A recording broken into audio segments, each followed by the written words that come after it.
I've got another video coming up for you here.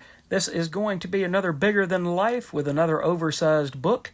And let's get into Batman First Night, Part 3 of 3.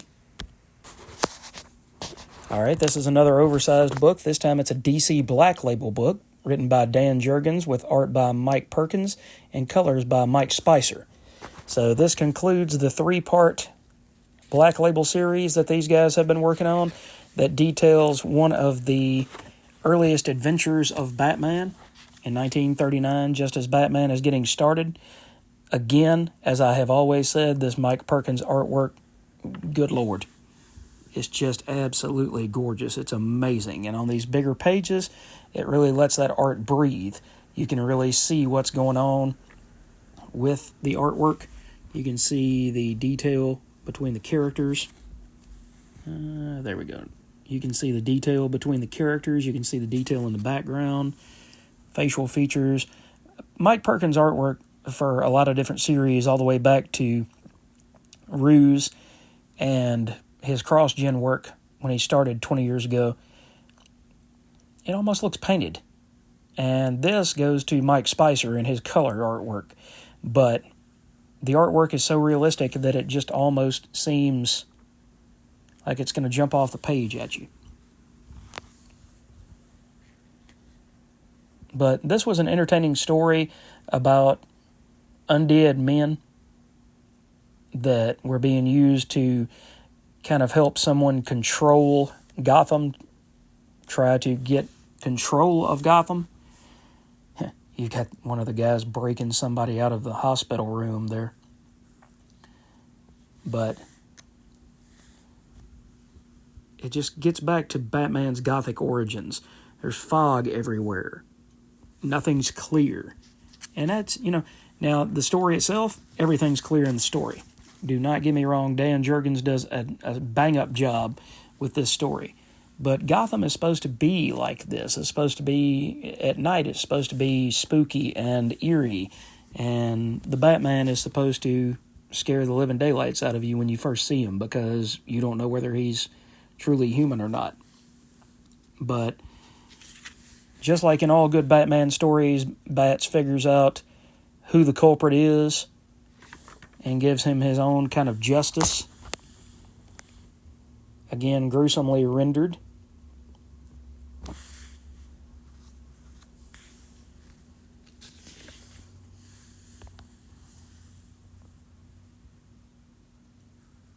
Batman's still on the case at this part of the book. Now we've got massive fires breaking out at the dock.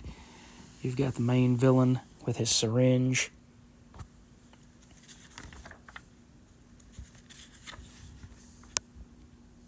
And is this the end for the Batman? I think not, because we're still reading about his exploits. So, man, this artwork is just amazing on these oversized books. I know that I keep saying that, I keep repeating myself, but it's just gorgeous. It's absolutely gorgeous to look at these things and see. That's where the villain gets his comeuppance with his own terrible, terrible fate. So, overall, I would have to give this probably a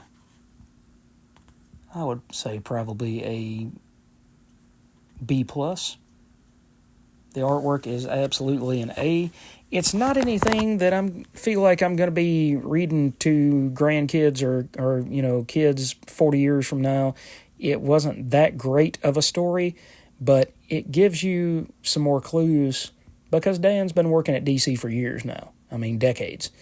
And it gives you some clues as to why Batman doesn't use guns, why Batman chooses the path that he chose. And it gives more story and more humanity to that character. I've said it before that I think a lot of DC characters fall for me because they don't have that humanity that Marvel characters have. Stan Lee and his artist creators somehow imbued all of those characters with a level of humanity and foibles and fallacies that the DC characters just don't have.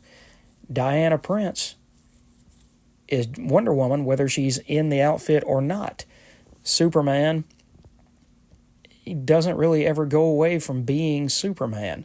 Clark Kent is an alter ego, but Batman has been one of the few characters that really has a duality to him. It's kind of like Matt Murdock as Daredevil. Okay? Murdock as a lawyer is totally different as a character when he puts on that red outfit. Batman, the socialite, becomes almost a brute when he puts on that suit. Because as a socialite, he has to play games. He has to get along with unsavory characters each and every day. Every one of us has to play politics when we go to work, when we deal with our families, when we deal with our loved ones. Everything's got some politics to it. When you go to church, everything. But it's almost like he can shed that skin and those politics when he's Batman. So to me, that has always made him a very interesting character in the pantheon of DC characters and made him kind of stick out. And I honestly see why he sells more than Superman does at this point. And this, literally, as I'm shooting this video, has come into my mind as to why Batman is such an endearing character. He's not like the Punisher. He is focused, but he's not singularly focused on that. He does have the Bruce Wayne lifestyle that he has to keep up in order to maintain the money to always be creating new things. It's kind of like Tony Stark in a way. He has to have both of those lifestyles going in order to, keep playing at night. And Tony Stark has to play those daytime politics just like Bruce Wayne in order to have those Iron Man armors.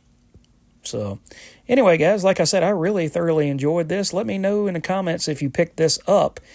If you did, what did you think? Did you like it?